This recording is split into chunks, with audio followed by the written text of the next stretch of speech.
ত্রয়োদশ জাতীয় সংসদের সংরক্ষিত নারী আসন নিয়ে 2 দিনব্যাপী সাক্ষাৎকার গ্রহণ শেষে 36 জনের মনোনয়ন নিশ্চিত করেছে বিএনপি।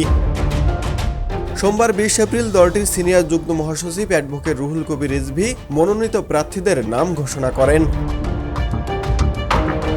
বিএনপির মনোনীত তালিকায় স্থান পেয়েছেন বাংলাদেশে গুম হওয়া ব্যক্তিদের পরিবারের প্ল্যাটফর্ম মায়ের ডাকের সমন্বয়ক সানজিদা ইসলাম তুলি। তিনি 2013 সালে গুম হওয়া বিএনপি নেতা সাজিদুল ইসলাম সুমনের বোন। 1 দশকেরও বেশি সময় ধরে নিখোঁজ ব্যক্তিদের নিয়ে লড়াইয়ে যুক্ত হওয়ায় জাতীয় ও আন্তর্জাতিকভাবে মানবাধিকার আন্দোলনের অন্যতম নাম হয়ে ওঠেন সানজিদা ইসলাম তুলি। উল্লেখ্য, ত্রয়োদশ জাতীয় সংসদ নির্বাচনে ঢাকা 14 আসনে দলটির প্রার্থী হন সানজিদা ইসলাম তুলি। তবে নির্বাচনে জামায়াতে ইসলামীর প্রার্থী ব্যারিস্টার আরমান 15,857 ভোটের ব্যবধানে বিজয়ী হন। ব্যারিস্টার আরমান পান 96,784 ভোট। সানজিদা ইসলাম তুলি ধানের শীষ প্রতীক নিয়ে পেয়েছিলেন 80,927 ভোট।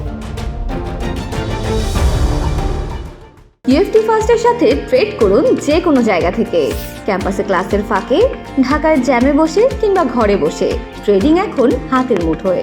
তাই ট্রেড করুন যখন খুশি যেখানে খুশি।